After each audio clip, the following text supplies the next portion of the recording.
The alien slavers of the Zareth Dominion had conquered hundreds of species, breaking them, forcing them into servitude.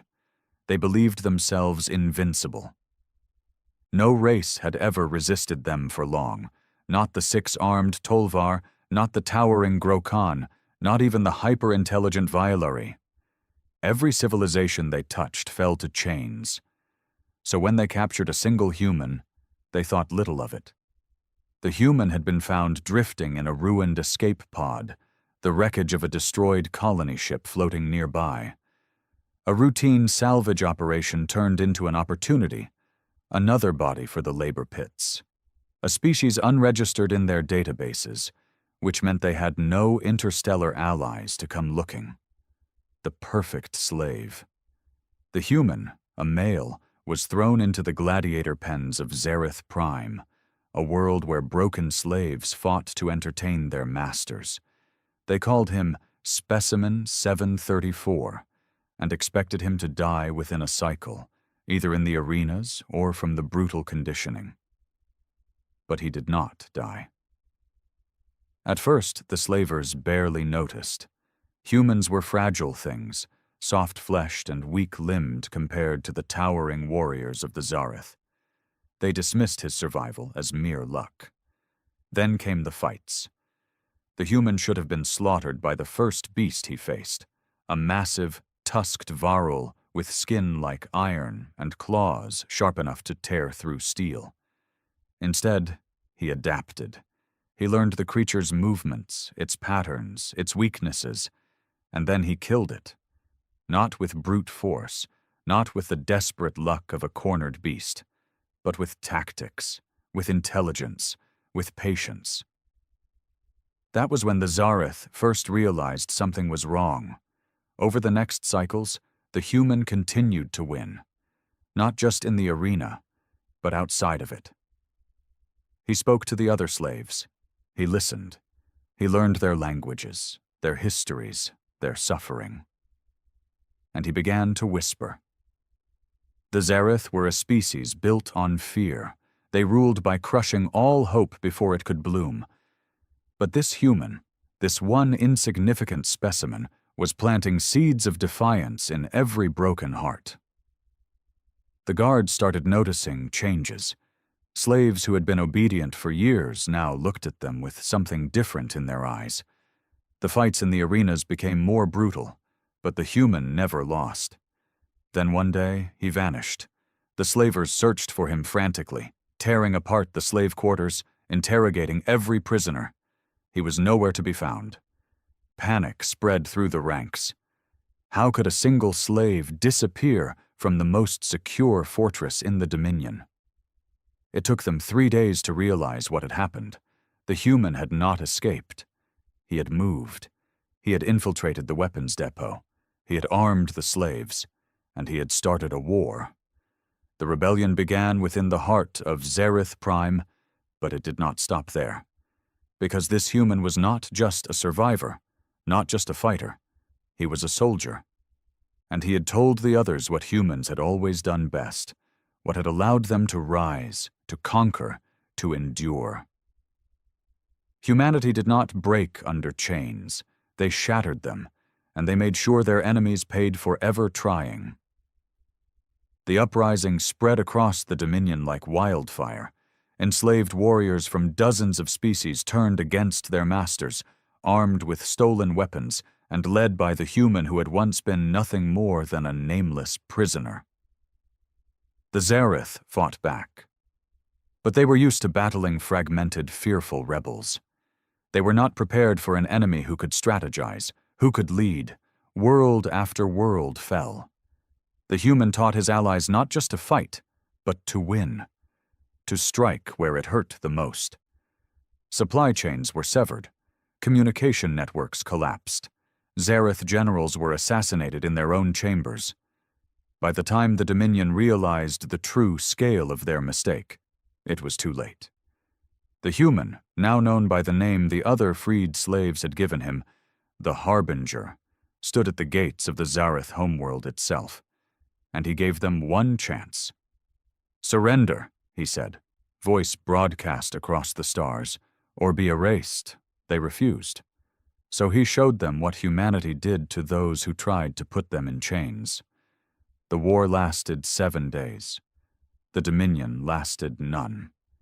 And when the dust settled, when the last of the Zareth warlords were dragged from their palaces and cast before those they had once enslaved, the galaxy understood one thing with absolute clarity. They had enslaved a human, and in doing so, they had doomed their entire species. The Zareth Dominion, once feared across the galaxy, was no more. Its once mighty fleets lay in ruins, its rulers reduced to prisoners awaiting judgment. But the war was not over.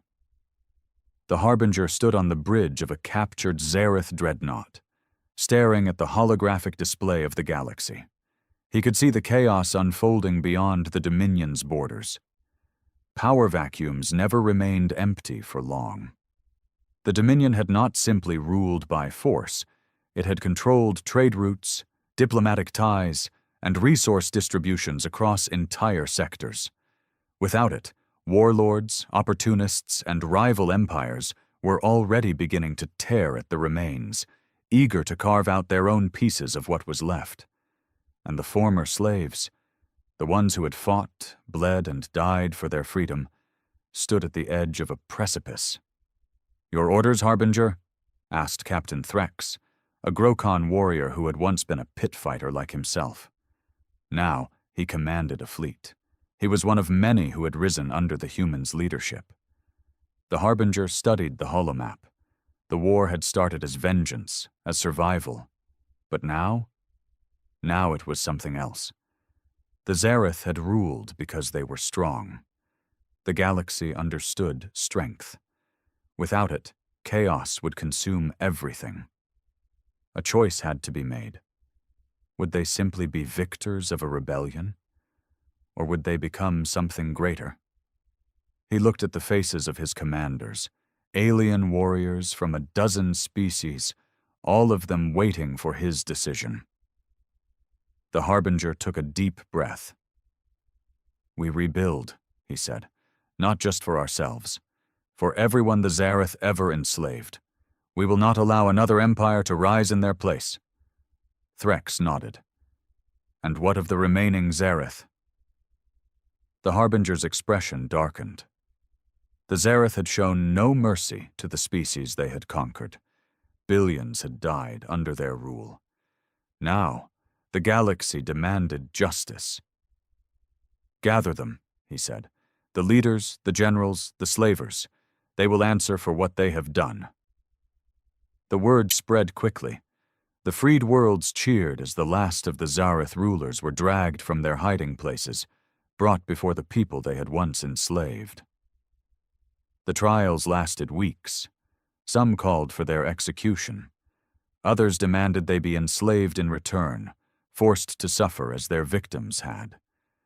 But the Harbinger knew that vengeance alone would not build the future they needed. When the trials ended, a decision was made. The worst of the Zareth, the slavers, the torturers, the warlords, were executed. Their empire was erased from history, their homeworld stripped of its power, its people scattered. But for the rest? Exile.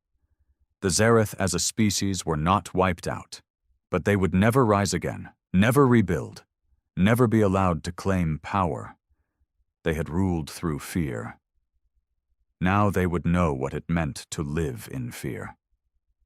With the war over, the real challenge began. The Harbinger and his people had to rebuild a shattered galaxy. But as he stood on the bridge of his flagship, watching as former slaves built something new, something better, he knew one thing for certain. They had been forged in chains, and now they would shape the stars themselves. But unknown to them, deep in the uncharted void of space, something watched. Something ancient. Something that had seen the rise and fall of countless empires. And for the first time in millennia, it took notice of humanity. The galaxy was changing. The fall of the Zareth Dominion had shattered the balance of power, and in its place, something new was rising. The Harbinger and his forces, once nothing more than escaped slaves and scattered rebels, had become something more than just victors. They were rulers now, not conquerors, not slavers, but leaders of a new order. They called it the Accord, a coalition of liberated worlds, bound together not by fear, but by unity. The Harbinger had seen firsthand what unchecked power could do, how tyranny thrived when the strong preyed upon the weak. He would not let that happen again. But not everyone shared his vision.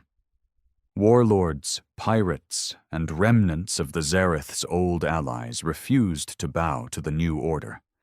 They raided supply lines, ambushed Accord ships, and spread whispers of rebellion. The Harbinger had expected resistance. What he hadn't expected was the message. It came from deep space, far beyond the old Dominion's borders, a signal encrypted in a way no known species used, and it carried a warning.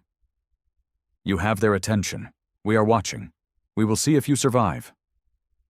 The words sent a chill through the command staff. No identifier, no explanation, just a cold, impersonal statement.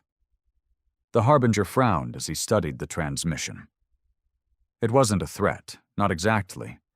It was something worse. It was observation. Someone, something, was watching them. For the next several weeks, reports began coming in. Accord ships on deep space patrols went missing. Entire settlements, once abandoned, now bore strange signs of activity, tools left behind, energy signatures that faded before they could be traced. Then came the first true encounter. A recon ship, scouting the edges of uncharted space, found something impossible. An ancient vessel, derelict but intact, floating in the void. It predated every known civilization.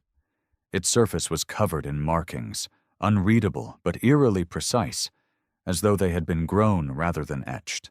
The crew sent a drone inside. They received only a few seconds of footage before the signal cut out.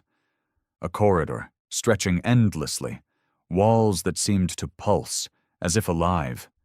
And then, a figure. Not mechanical, not biological, something in between, and as the drone's feed collapsed into static, the crew heard a sound, a voice, layered and distant, whispering in their minds. You were not meant to rise. Then the ship vanished. The Harbinger stood before his advisors, staring at the last transmission, his mind racing. The Zareth had thought themselves the masters of the galaxy. They had enslaved species, crushed civilizations under their heel. But they had never encountered this. This was older, greater. And now, it was watching humanity. The Harbinger took a slow breath. The Accord had just won their first war. But it seemed they had only awakened something far worse. The Accord had barely begun to take shape when the first true sign of the Watchers appeared. A fleet, no, a shadow of a fleet, drifted at the edge of known space. Not Zareth, not pirates, not anything in the Accord's vast database of known civilizations. The ships were massive, impossibly sleek, their surfaces shifting like liquid metal.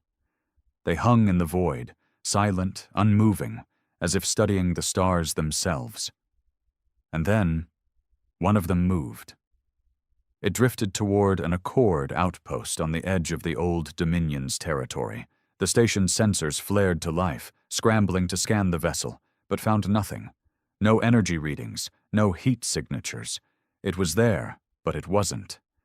Then the station went dark. No alarms, no distress signals, just silence. By the time an Accord patrol arrived, there was nothing left. No wreckage, no bodies. The station was simply gone. The Harbinger stood on the bridge of his command ship, staring at the empty void where the station had once been. His officers whispered theories, cloaking technology, teleportation, some unknown weapon. But the Harbinger knew better.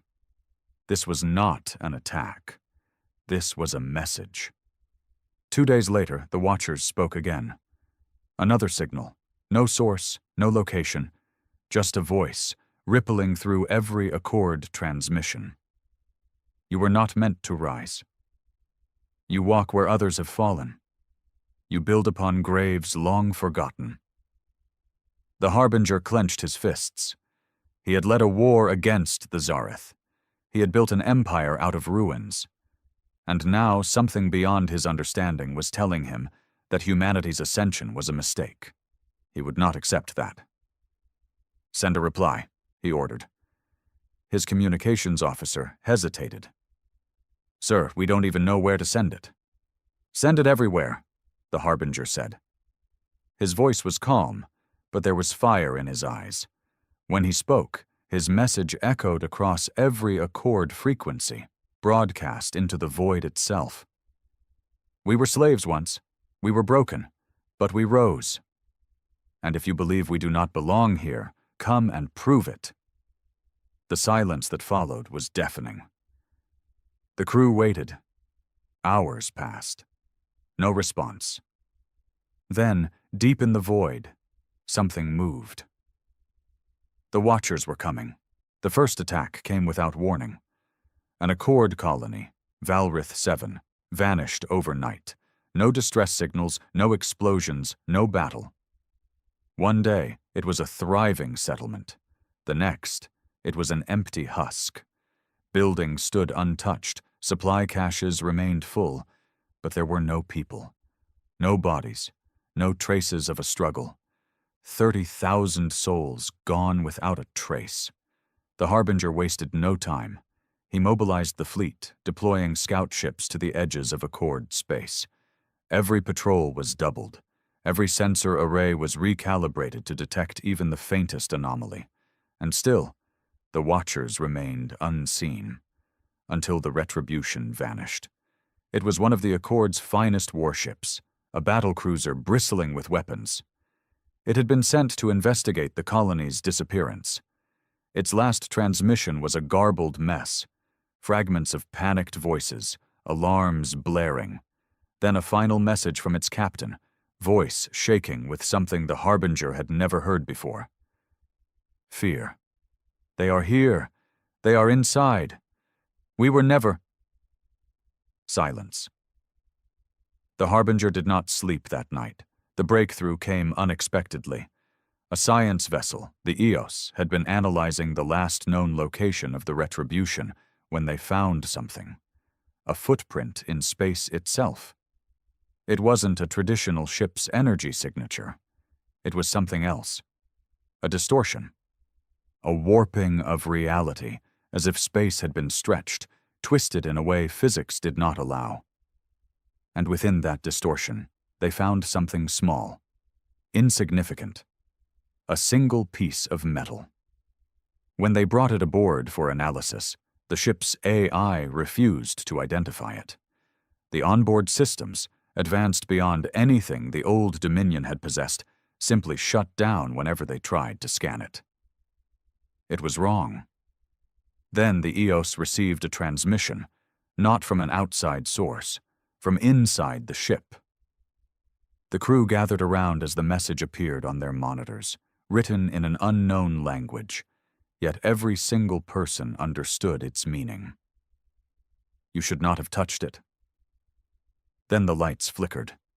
Then the screaming started. By the time an Accord strike team arrived, the EOS was adrift. Not a single soul remained aboard. But the ship wasn't empty. The Harbinger watched from the bridge of his flagship as the first recon team boarded. Their helmet feeds streamed back to the fleet, showing dark corridors, flickering lights, shadows that moved when no one was looking. Then one of the soldiers turned a corner and froze. There, in the center of the hallway, was a figure. No, not a figure. A distortion. A wound in space itself, shaped almost like something humanoid. And then it spoke. Not through the comms, not through any system. It spoke inside their minds. "You were never meant to leave your cradle." The Harbinger felt a chill crawl up his spine.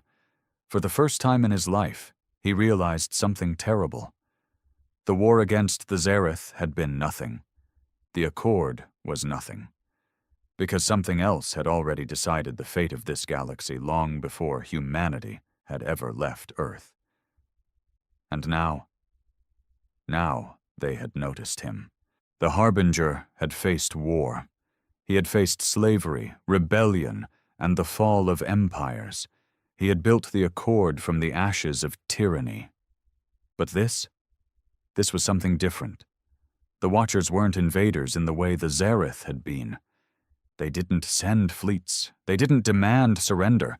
They erased. The Eos was gone. Not destroyed, not disabled. Gone. A drifting husk with no crew, no signs of struggle, just the whisper of a presence that should not exist. And then the disappearances began again. Stations, ships, entire colonies. Not all at once, not in great battles, just one by one, vanishing into nothing. The Harbinger stood in the war room of his flagship, the Vanguard, watching the galaxy map flicker with new losses. His top commanders surrounded him, aliens from a dozen different species, warriors who had survived the fall of the Zareth Dominion, who had fought and bled for the Accord. And yet, now, there was something in the air none of them had ever felt before. Doubt. "They are not fighting a war," said Threx, his most trusted officer. "They are culling us." The word settled heavily over the room. The Harbinger exhaled slowly. "Then we need to strike back." Silence. Finally, one of the strategists, a Velari tactician named Relis, shook her head. "Against what? We have no fleets to target, no strongholds to siege, no weaknesses to exploit." She was right. Every great war in history had followed a pattern: conquest, resistance, counterattack. But this enemy had no front lines, no territory. It was as if they existed outside of reality itself, stepping in only when necessary, to correct something. Like exterminators purging a pest infestation, like gods pruning a mistake. A cold thought crept into the Harbinger's mind. The Zareth had enslaved and brutalized entire species, conquering without mercy. And yet the Watchers had never intervened. But the moment humanity rose, the moment he had reshaped the galaxy, they came, they watched, and they whispered, "You were not meant to rise." Why? Why humanity? His fingers curled into fists. It didn't matter. He would not kneel. He would not let the Accord crumble into nothingness. If the Watchers wanted to erase them, they would have to fight for it. The Harbinger turned to his fleet commanders. His voice was calm, but there was fire beneath it. "We hunt them." Threx narrowed his reptilian eyes. "Hunt what, exactly?" The Harbinger stepped toward the holographic display. The strange, untraceable distortions left behind whenever a colony vanished. The eerie transmissions, the warping of space itself. "We find the places they've touched. We follow the patterns. We set traps." His eyes burned with something primal. "They think we don't belong here. Let's show them how wrong they are." It started with bait, a false colony, empty but with all the signs of life. A fabricated settlement, heat signatures mimicking a population, ships moving in carefully scripted patterns. Then they waited. Days passed, then weeks, and then just when doubt began to creep in, it happened. The colony vanished, but this time the Vanguard was watching. Sensors captured the impossible, a hole in reality, a rippling distortion swallowing the settlement like a great maw. The moment it closed, the fleet was already moving, tracking the aftershocks, chasing the impossible. And they found it. A void, a space between space and within it, a structure, not a planet, not a station, something older, something vast, something that should not exist. The Harbinger stared at the image before him, his heart pounding. They had found the home of the Watchers, and now, for the first time in history, humanity was coming for them. The Accord fleet hovered at the edge of the void, engines silent, weapons primed. Before them stretched something beyond comprehension, a structure, but also not. It shifted like a mirage, its shape twisting, bending in ways that defied physics. The home of the Watchers. The Harbinger stood at the command deck of the Vanguard, his fists clenched behind his back. He had spent his life fighting tyrants, shattering empires. Now he faced something that had never been challenged before, and he was about to knock on their front door. "Weapons ready," Threx growled beside him. The Grokon warrior's massive frame was rigid with tension.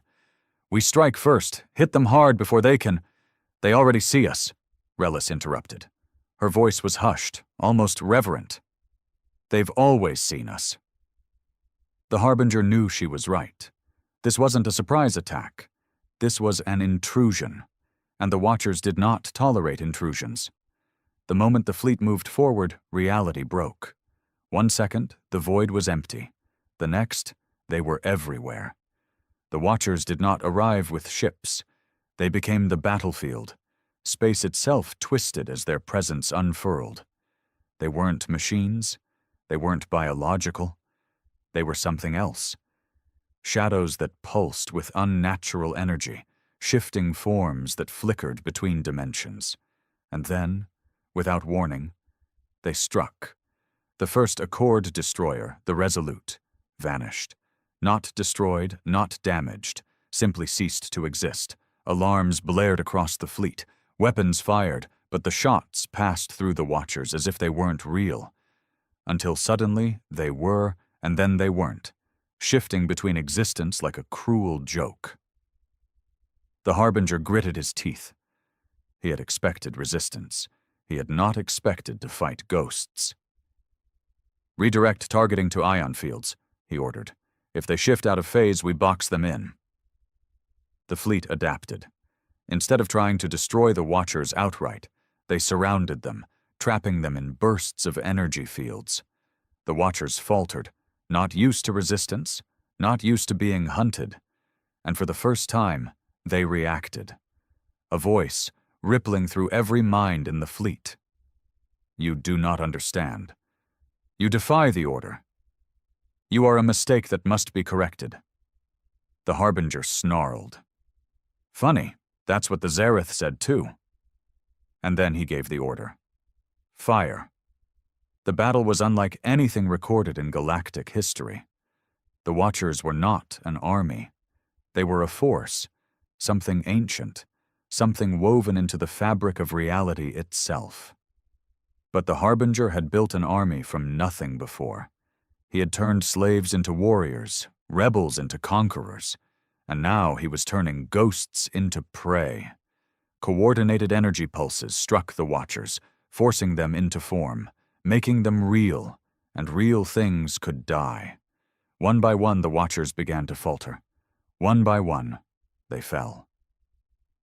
The void trembled. The structure ahead of them began to shift, pulsing erratically, as if afraid. For the first time, the Watchers spoke with something almost like desperation. "You do not understand what you awaken. There are worse things than us." The Harbinger stared at the impossible structure ahead. A gateway, a lock, a secret that had been buried for eons. He knew fear when he heard it, and the Watchers, these godlike beings, were afraid. He exhaled slowly. "Then maybe," he murmured, "we're just getting started." The battle was over. The Watchers had retreated. The Accord had done the impossible. They had made the Predators flee. And now the gateway lay before them, untouched for millennia. Threx stepped forward. "What are your orders?" The Harbinger stared into the shifting abyss beyond the gate. The Watchers had tried to erase humanity because of what was waiting on the other side, and he needed to know why. "Prepare a team," he said. "We're going in." The gateway loomed before them, pulsing with a strange, shifting light. It wasn't just an object. It was alive, or at least something close to it, a vast construct of impossible geometry, built by forces that had shaped the galaxy before any known species had even crawled from their homeworlds. The Watchers had tried to keep them away from it. That alone was reason enough to step inside. The Harbinger led the team himself. Aboard the Vanguard, he had commanded fleets, shattered empires, built a new order. But this was unknown territory. He needed to see it firsthand. His team was small, only the best. Threx, his Grokon second in command, towering and bristling with weapons. Relis, the Velari tactician, her mind sharper than any blade. Kara, the human engineer, the only one who had successfully studied the Watcher's tech without losing her mind. And a handful of others, warriors, scientists, all prepared for the impossible. Together they stepped forward, and the void swallowed them whole. For a moment there was nothing. No sound, no light, no sensation. Then, they existed again. The team staggered, weapons raised, scanning their surroundings. They were standing inside a vast cathedral-like structure, stretching endlessly into the darkness. The walls shimmered, shifting like liquid metal, whispering in a language no one could hear. "This place," Relis breathed. "It's ancient." The Harbinger moved forward. Every step echoed. He could feel something watching them. Not like the Watchers before. This was deeper, older. And then, the walls moved. Figures emerged, tall, impossibly thin, their bodies stretching like shadows. Not the Watchers, something else. They did not attack. They simply stood there. Then, one of them spoke. Its voice was not sound. It was inside them, vibrating in their bones. "You are not the first." The Harbinger narrowed his eyes. "Then tell me, who came before?" The figure tilted its head, as if considering him. Then, with a slow, deliberate motion, it raised a long, clawed hand. And reality itself twisted. They were no longer in the cathedral. They were standing on a battlefield. Not just any battlefield. The battlefield. The last stand of an empire older than history. A war that had been wiped from time itself. The sky burned. Ships clashed in the void, shattering like glass. And in the center of it all, towering over the carnage, a figure, a being of pure darkness, shifting and writhing, consuming everything in its path. It was not the Watchers. It was worse. It was the reason the Watchers existed in the first place. The whispering figure turned to the Harbinger. And for the first time, he understood. The Watchers were not gods. They were not the ultimate force in the galaxy. They were the keepers, the ones who had held the line against this for eons. And when humanity had shattered the old order, when the Harbinger had defied them, he had broken the last seal. The true enemy was awake now, and it was hungry. The vision ended as suddenly as it had begun. The Harbinger and his team were back inside the cathedral-like structure, gasping for breath. But they were not the same. They had seen. The Watchers had not been humanity's enemy. They had been the last defense, the dam holding back something far worse. A force so ancient, so vast, that even the Zareth's cruelty, even the Watchers' cold indifference, paled in comparison. Something that devoured, something that had wiped out civilizations before them. And now, it knew humanity existed. The Harbinger turned to the shadowed figure before him, his pulse steady despite the horror burning in his mind. "You should have told us." The figure's voice echoed through his skull. "You would not have listened." He couldn't argue. He had spent his life breaking chains, defying gods and masters alike. But now? Now he had invited something into the galaxy that no fleet could stop. Threx gripped his weapon. "What do we do?" The Harbinger exhaled slowly. There was no time for regret. No time for guilt. If the Watchers had spent eons barely holding this thing back, then there was only one path forward. He turned to his team, to the warriors and leaders who had followed him through the fires of revolution. We do what humanity has always done. His voice was calm, steel beneath the storm. We fight. The vanguard emerged from the void, returning to real space, battered but intact. The Accord fleet was waiting. The moment they arrived, transmissions flooded in. Distress calls, alarms, reports of strange attacks across the sector. The Harbinger closed his eyes. It had already begun. The Watchers had tried to contain it. They had failed. Now, humanity and its allies would have to face the real war. He turned to his fleet, his people, the survivors of a broken empire standing on the edge of oblivion.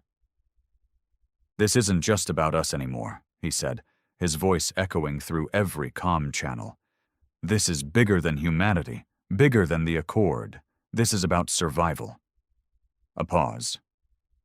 Then, "If the galaxy wants to live, it fights with us." Across the fleet, warriors and leaders from a dozen species stood, their faces grim, their weapons ready. The vanguard powered up its engines, and with humanity at the helm, the war for existence began. The cold void of space wasn't supposed to feel this suffocating, but right now, it did. The Kevlani Armada, a ruthless alien empire spanning hundreds of worlds, had finally made their move. Humanity had been a thorn in their side for decades, resisting every diplomatic strong-arm, every technological embargo, and even surviving their covert sabotage attempts. But this time, they weren't playing games. They had come in force. A fleet of 30 war-class dreadnoughts loomed just outside Juno 3, one of Earth's most crucial deep space colonies. 100,000 souls lived here. Miners, scientists, families. And now, they were surrounded. Inside the colony's command bunker, Admiral Vasquez stood over the holographic display, her eyes scanning the fleet formations with the calculating gaze of a predator rather than prey. A group of officers murmured around her, their nerves evident. "This isn't a blockade," said Commander Rourke, his voice tense. "This is a chokehold. They're not here to negotiate. They're here to end us." Vasquez didn't answer immediately. Instead, she turned to Dr. Hayes, the lead scientist in Juno 3's Defense Division. "Can we activate the cage?"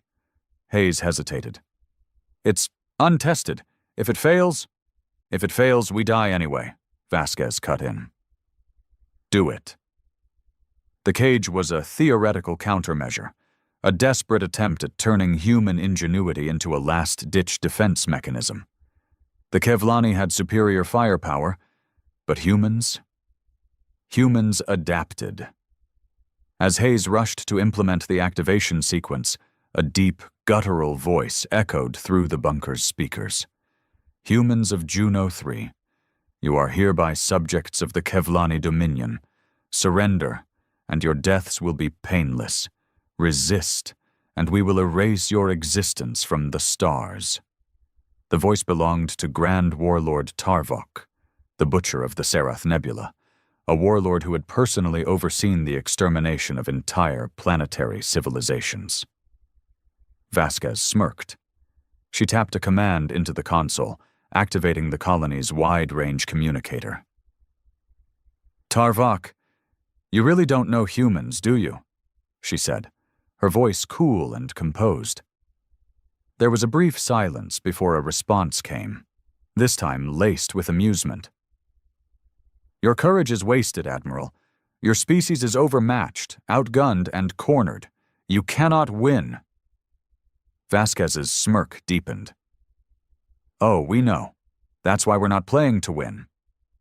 She pressed a button, and the cage activated.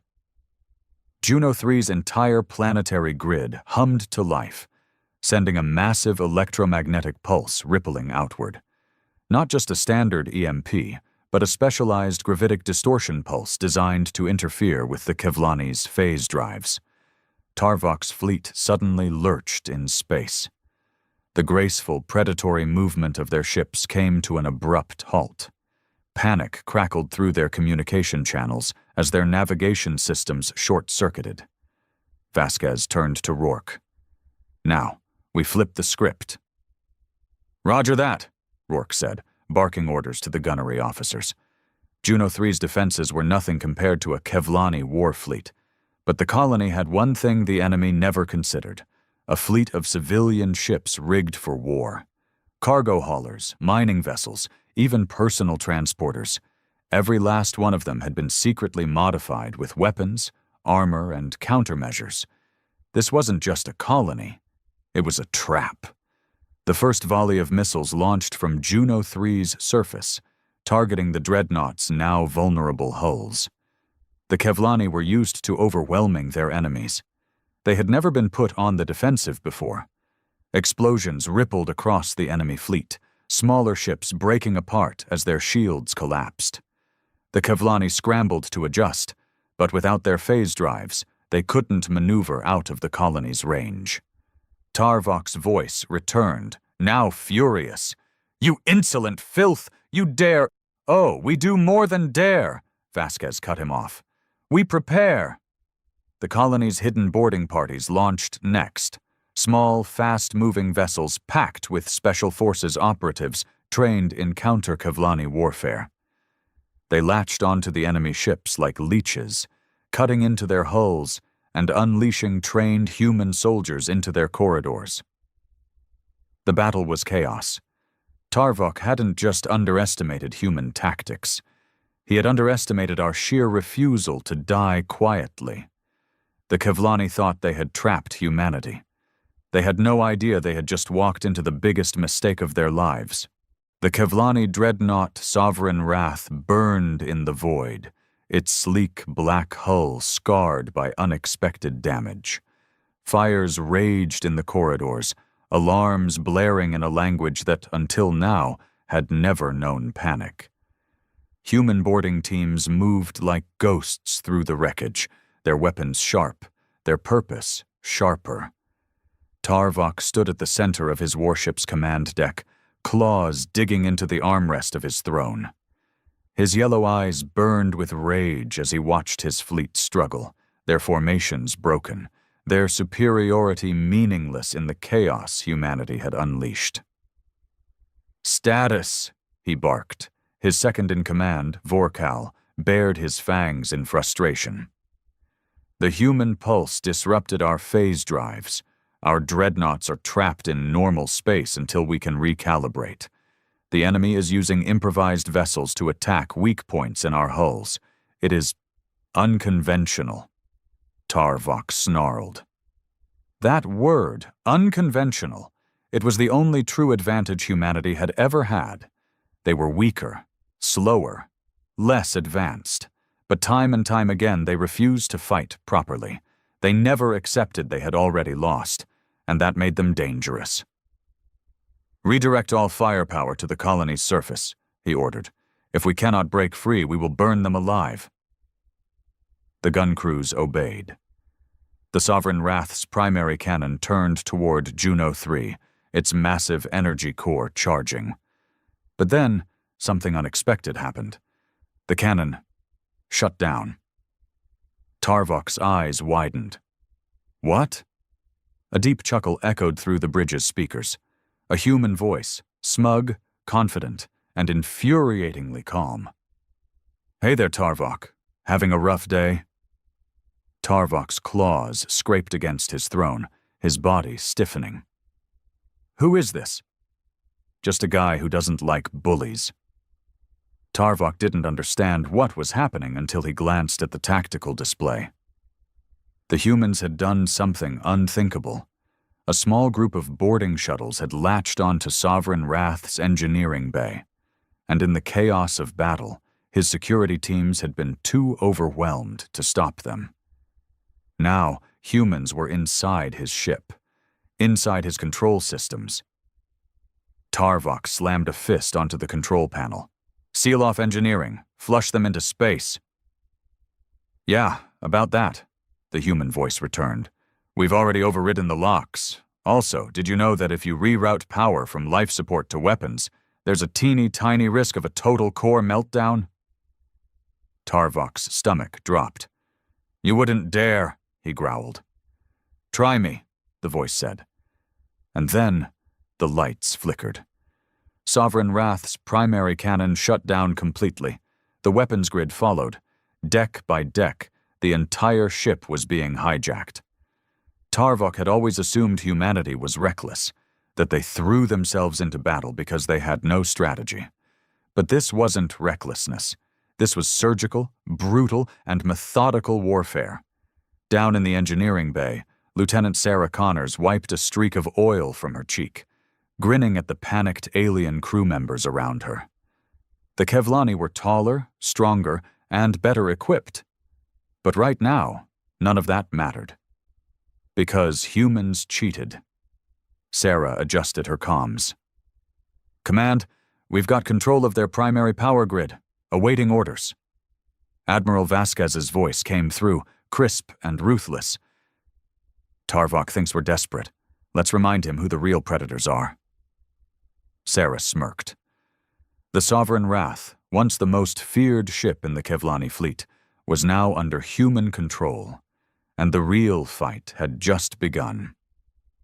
Tarvok's fists clenched so tightly, his claws nearly punctured his own palm. His warship, the pride of the Kevlani Dominion, was now a crippled beast, its weapons silenced, its power grid in enemy hands. And worst of all, it had taken only minutes for the humans to do it. The bridge was in chaos. Officers barked overloading systems reports. Security feeds flashed with scenes of Kevlani warriors being cut down, and warning klaxons howled like dying animals. The impossible was happening.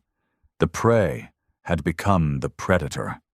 Tarvok rose from his command throne, towering over his subordinates.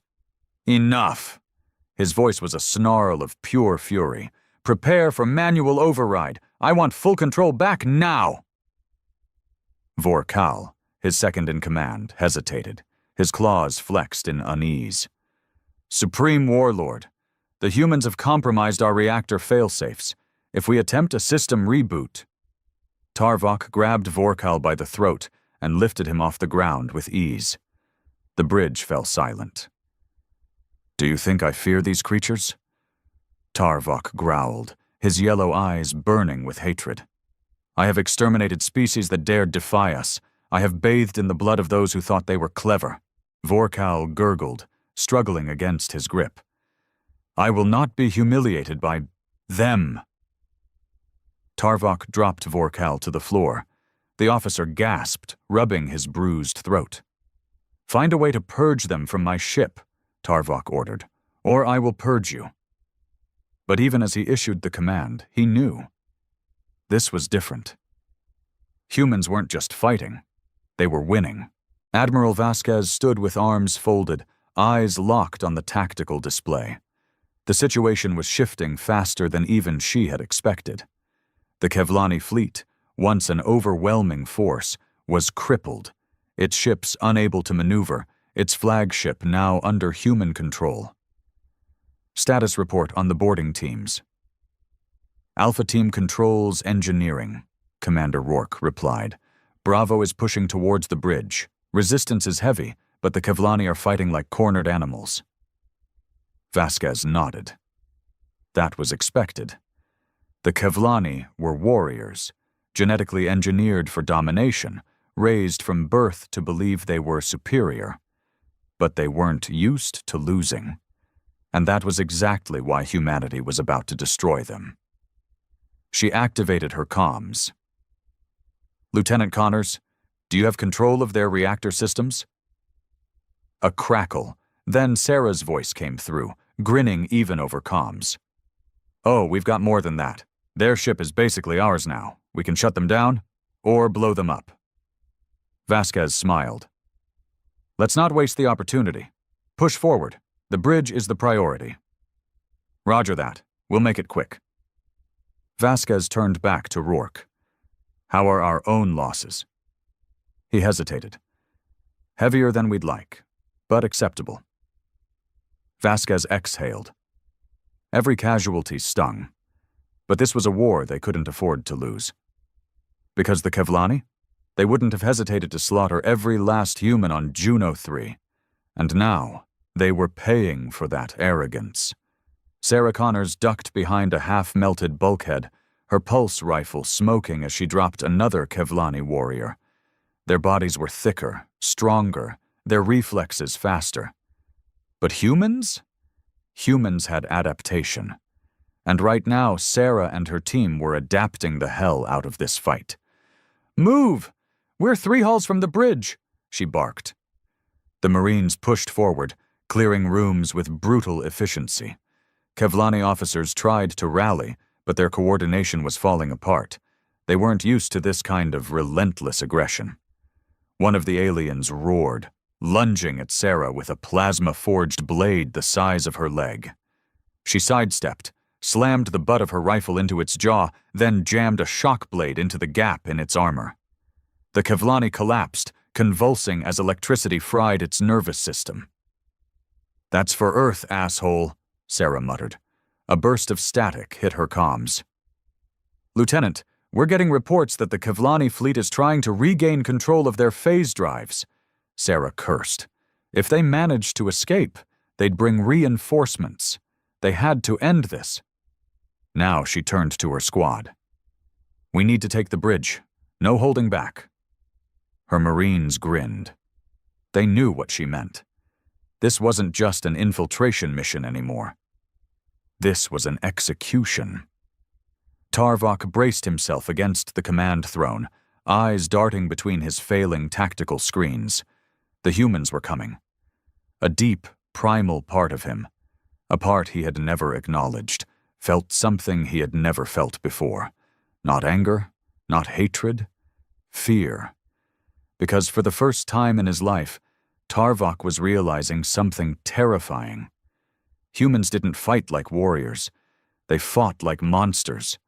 And they weren't here to win. They were here to break him. The Sovereign Wrath's bridge was a battlefield, the last stronghold of a dying empire. Tarvok stood tall, his claws slick with blood, both human and Kevlani. His elite honor guard fought beside him, their roars shaking the walls as they clashed with the relentless, merciless invaders. But the humans? They weren't slowing down. They moved with a ferocity that defied logic, their tactics brutal, their weapons efficient. They had lost many, but every fallen Marine only seemed to make the others fight harder. Tarvok gritted his teeth, deflecting a human's shock blade with his wrist guard before slamming a fist into their skull.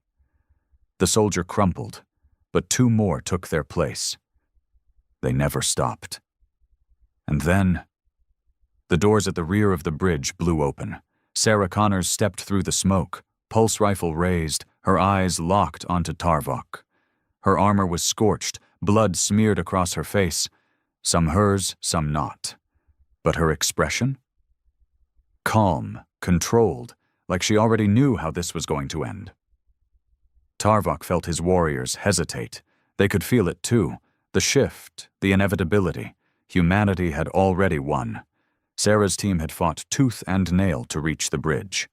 The Kevlani fought like cornered beasts, their desperation making them even more dangerous. But humans knew how to weaponize desperation. Sarah had one goal: cut off the enemy's escape. Juno 3 had already crippled the Kevlani's phase drives, but that wouldn't last forever. If Tarvok's forces escaped, they'd regroup, come back stronger. They needed to finish this. Her comms crackled. "Connors, Vasquez here. We've intercepted enemy transmissions. They're calling for reinforcements from the Dominion's core fleets. If they get through?" "They won't," Sarah cut in. She looked at her team. Every single one of them was battered, exhausted, wounded, but they weren't broken, and they wouldn't stop. "One last push," Sarah said. "We take the bridge. We end this war." Her Marines didn't need orders. They just nodded and charged. Tarvok locked eyes with Sarah. For the first time in his life, he understood something he had never considered before. Humans weren't just fighting for survival. They were fighting because they enjoyed tearing apart their enemies.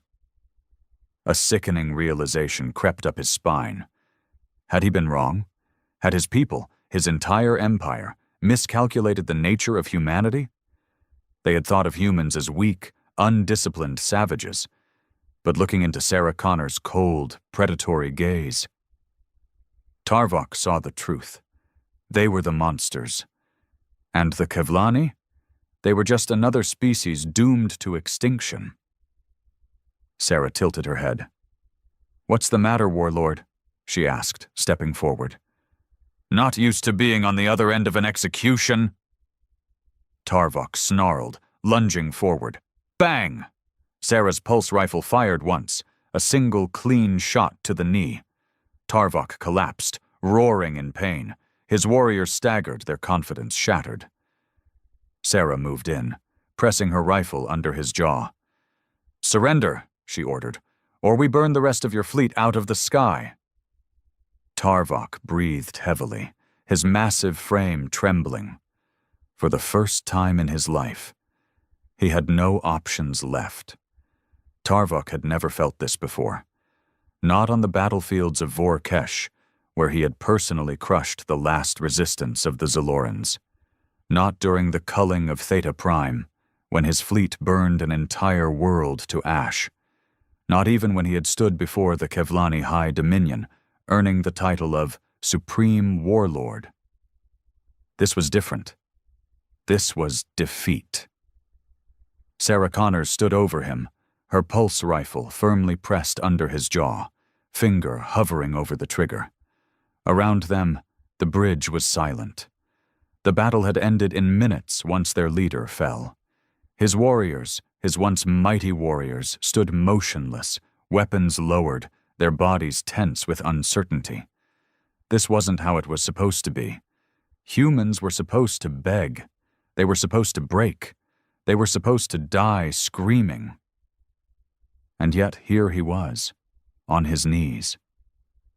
Sarah tilted her head slightly, studying him like a scientist examining an insect.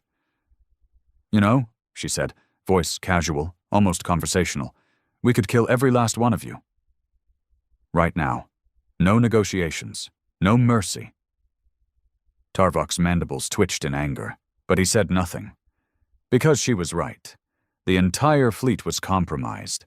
Their dreadnoughts, their strike craft, their superior technology, all of it meant nothing when humans didn't play by the rules. Sarah's grip on her rifle didn't waver. "But I want you to understand something." She leaned in close, voice dropping into a quiet, deadly whisper. "We don't just want to win. We want you to suffer forever thinking you could beat us." Tarvok's yellow eyes widened. That was the difference. Other species fought for dominance. Other species fought for survival.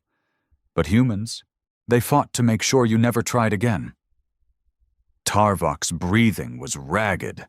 He forced himself to meet her gaze, his pride screaming at him to fight, to lash out, to die like a warrior.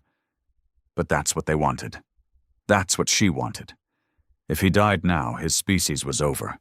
If he fought back, they would wipe out the entire Kevlani fleet, and the High Dominion would never recover. Tarvok closed his eyes. His fists clenched so tightly his claws drew blood. And then, slowly, he lowered his head. Surrender. A sound of shock rippled through his remaining warriors. A Supreme Warlord had never surrendered in battle. Sarah pulled back, lowering her rifle just a fraction. She tapped her comms. "Vasquez, it's done." A pause. Then the Admiral's voice came through, sharp and satisfied. "Good. Secure the bridge. We take full control of their fleet." Sarah smirked. She turned back to Tarvok. "Congratulations, Supreme Warlord." She gestured at the battlefield. "Your people get to live, but make no mistake." She knelt down, lowering her voice to a whisper again.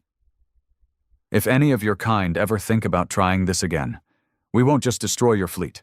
We'll come for your homeworld, and we'll turn the Kevlani race into nothing but a bad memory." Tarvok swallowed hard, his pride burning inside him. This wasn't just a loss. This was annihilation, delayed only by human amusement. And there was nothing he could do to stop it. Sarah stood up and turned to her Marines. Lock them down and prep the fleet for full occupation. The war wasn't just over. It had never been a war to begin with. Just another species learning the hard way. You don't trap humanity. Humanity traps you. The bridge of the sovereign wrath was eerily silent now. Human soldiers moved with calculated precision, securing every Kevlani officer, confiscating weapons, and locking down the last remnants of resistance. The once mighty warriors of the Dominion stood motionless, their heads low, their claws twitching, but useless. They had never known defeat like this, because no species had ever done this to them before. Sarah Connors stood near the central command throne, watching as her Marines methodically dismantled the enemy's last defenses. A Kevlani admiral, one of Tarvok's top officers, tried to lunge for a hidden blade, but a Marine smashed a rifle butt into his face before he could even grip the handle. Pathetic. Sarah tapped her comms. Bridge secured, awaiting final orders. Vasquez's voice came through, crisp and controlled. Good work, Connors. Juno 3 has full fire control over the Kevlani fleet. We're preparing for the next phase. Sarah's smirk faded. Next phase. She knew what that meant. The war wasn't just about winning. It was about making sure no one ever tried this again. She turned to the once proud warlord, still on his knees, still silent. Tarvok. He didn't look up. Your people just became ours. A ripple of anger flashed through his body, but he didn't move. Because he knew. The Kevlani had no more options. The Dominion had sent its best fleet, its strongest warships, and they had been reduced to wreckage in mere hours. Now, humanity had control of their technology, their strategies, their weaknesses. And worst of all, they had control of him. Sarah crouched in front of him, her voice dropping to a whisper. Tell me, Supreme Warlord, what do you think happens next? Tarvok's breathing was shallow, his mind racing. Surrender meant enslavement. Resistance meant genocide. Escape was impossible. He had never faced a species that refused to leave an enemy intact. Other empires had defeated their foes and taken tribute. Humans didn't take tribute. They took everything. Sarah's eyes were cold, calculating. I'll tell you what happens next, she continued. You give the order to your fleet. Every remaining Kevlani vessel lowers their shields, surrenders control, hands over every single Dominion secret we can use. Tarvok gritted his teeth. And if I refuse? Sarah's smile was cruel. Then we test the limits of how long it takes to erase your species. You would commit genocide? Tarvok hissed, a flicker of old pride rising. Sarah let out a soft laugh. You think you're special? You think we haven't done it before? Tarvok's stomach dropped. That was the moment he understood. Humanity didn't fight wars like the Kevlani. They fought wars like apex predators. They wiped out competition. They broke enemies so thoroughly that they would never rise again.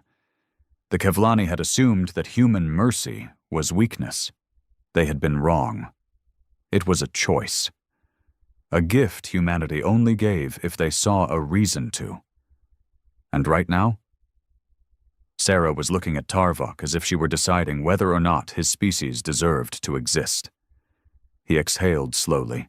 His pride screamed at him to fight, to resist, to die like a warrior. But his duty whispered something else. Survival. Survival at any cost. Tarvok lifted his head. His voice was hoarse, barely more than a whisper. I will give the order. A pulse of triumph flickered across Sarah's expression.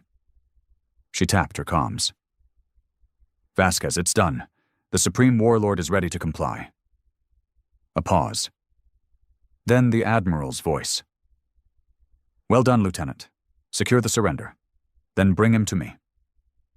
Sarah stood up, tilting her head slightly. You made the right choice. But the way she said it? Tarvok wasn't sure if she meant it as a mercy or a warning. Because one thing was very, very clear now. Humanity had been underestimated. And now? The Kevlani would never make that mistake again. The official surrender of the Kevlani fleet was broadcast across every surviving warship. Tarvok's voice, once filled with unshakable pride, now carried the weight of submission.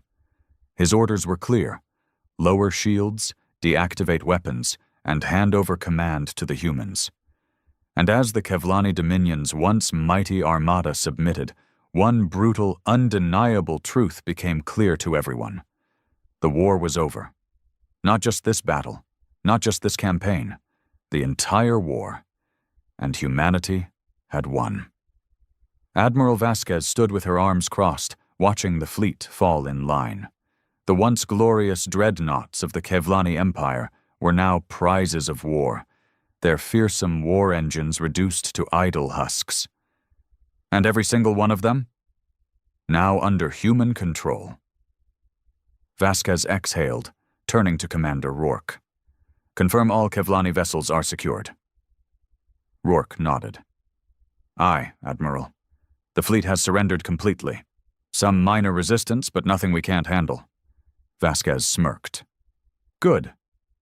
And the Supreme Warlord? Rourke hesitated. Still on board the Sovereign Wrath. Lieutenant Connors is bringing him in now. Vasquez glanced at the holographic displays one last time before giving a short nod. Prepare the War Council. It's time to decide what happens next. Sarah Connors walked through the dimly lit corridors, Tarvok in tow. His hands were bound in military-grade restraints, his once majestic armor now scarred and stained from battle. His steps were heavy, his posture slumped, not from injury, but from defeat. Human Marines flanked him on either side, rifles at the ready. He wasn't just a prisoner. He was a symbol. Sarah didn't bother speaking as they walked, because she didn't need to. The silence was worse than any words. They passed by Kevlani prisoners, warriors who had once been the terror of the galaxy, now reduced to hollow-eyed captives. One of them spat at the floor as Tarvok passed, a sign of disgust, of betrayal. Even his own kind saw him as a failure now. Tarvok didn't react, not because he didn't care, but because, deep down, he agreed. He had spent his entire life believing in the unbreakable supremacy of the Kevlani Empire. But now he was being marched through his own warship like cattle. The humans had stripped away everything, his fleet, his honor, his very purpose. And worst of all, they hadn't done it with brute force. They had done it with strategy, with patience, with terrifying precision. The humans had played the long game, and he had never seen it coming. Sarah led him into the holding cell. It was cold, metallic, impersonal, fitting. She gestured to the Marines. Lock him down. Maximum security. The soldiers shoved Tarvok inside, securing the restraints. He didn't resist. Sarah studied him for a moment before speaking. Do you understand now? Tarvok exhaled slowly. Understand what? Sarah leaned in. That this was never a war. Tarvok's mandibles twitched slightly. You expect me to believe this was anything else? Sarah smiled, but there was no humor in it. You thought you were fighting for conquest. We were fighting for survival. She tilted her head. And the thing about humans? She lowered her voice. When we fight for survival, we don't stop until we own everything. Tarvok's breathing hitched, because he believed her. The war was over, but somehow he knew humanity was just getting started. Tarvok sat motionless in the cold, metallic cell, staring at the floor. The weight of his defeat pressed against him like a crushing gravity, heavier than any battle wound he had ever endured. He was supposed to die with glory. He was supposed to take humanity's world and burn it to ash. He was supposed to stand victorious, his name written into history as the warlord who broke an upstart species beneath his heel. Instead, he was here, a prisoner, a cautionary tale, a failure. The worst part? The humans hadn't even truly fought him. They had outthought him. They had outmaneuvered him. They had let him believe he was winning, all while tightening the noose. He had walked right into their trap, and now his entire empire would suffer for it. The door to the holding cell hissed open. Tarvok didn't need to look up. He knew who it was. Sarah Connors, the human warrior who had led the attack on his ship. The woman who had spoken to him not as a conqueror, but as something worse, something colder, something crueler. A predator. She stepped inside, her boots clicking against the smooth floor. The cell was dim, but even in the half-light, her expression was clear, a mixture of curiosity and something else. Amusement. She was enjoying this. Sarah pulled up a chair and sat across from him. Casual, like this was just a friendly conversation. "You look like you've got a lot on your mind." Tarvok didn't answer. Sarah leaned forward, resting her elbows on her knees. "I've seen this before, you know. Your kind always looks the same when they realize what just happened." His eyes flickered up. "My kind?" "The ones who think they're at the top of the food chain," she said smoothly. "You all make the same mistake. You think because you've been dominant for a few centuries, that it means you always will be." Tarvok's jaw clenched. Sarah smirked. "And then you meet us." Silence hung between them. She waited, watching him, studying him. Finally, Tarvok exhaled, his voice low. "What now?" Sarah's smirk widened. "That depends on how useful you are." Tarvok narrowed his eyes. "You plan to use me against my own people?" Sarah didn't answer immediately. Instead, she reached into her pocket and pulled out a small data chip, twirling it between her fingers. "We already have everything we need," she said simply. "Your fleet is ours. Your war plans, ours. Your command structures, supply routes, planetary defenses." She tapped the data chip against her knee. "All ours." Tarvok's heart sank further. Sarah shrugged. "But you could still be useful, if you help us." Tarvok let out a deep, bitter laugh. "Help you?" He bared his teeth. "You truly believe I would betray my own people?" Sarah met his gaze, unfazed. "I think, deep down, you already know what's coming next." She leaned forward, voice dropping to a whisper. "The Kevlani Dominion is finished." Tarvok's claws tightened into fists. "No," he growled. "Even if you crush our fleet, the Dominion will rebuild. Others will rise. Our homeworld still stands." Sarah smiled. "For now." The two words hit harder than a plasma blast. Tarvok's breathing hitched. Sarah's expression never changed. She let the words settle, let him fully grasp what they meant. Finally, she stood, tucking the data chip back into her pocket. "You have a choice, warlord." She turned toward the door, pausing just before stepping out. "You can cling to your pride and watch your people burn." She looked back over her shoulder, her voice dropping to a whisper. "Or you can help us, and maybe, just maybe, some of them will live." The door hissed shut behind her, leaving Tarvok alone in the dark. His breathing was slow, deep, because for the first time in his life, he was afraid, not for himself, but for his species. Because now he understood. The humans weren't just winning, they weren't just conquering, they were erasing him from history, and there was nothing he could do to stop it. Tarvok sat alone in the cell, but the walls felt as if they were closing in. Sarah Connor's words echoed in his mind. The Kevlani Dominion is finished. Your people will burn. You can help us, or watch it all disappear. He had faced death countless times, on the battlefield, in the depths of space, in brutal ritual duels to prove his worth as a warlord. But this was worse than death.